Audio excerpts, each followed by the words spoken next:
Yeah, this is the complaint we hear the most from families. The number one question in the hospital is when will the doctor be here? It's asked every single day. It's not just nice to know that answer, it leads to better outcomes when you know it. We know that when the nurse knows the answer to that question and they are able to join the doctor at the bedside for rounds, medical errors drop by 40%.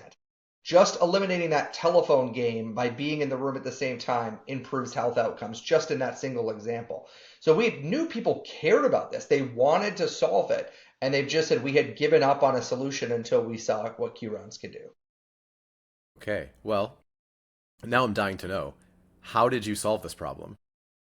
So I had the Great Clips experience. I met with a colleague at the University of Minnesota. I'm a professor there, and he's a professor in electrical and computer engineering.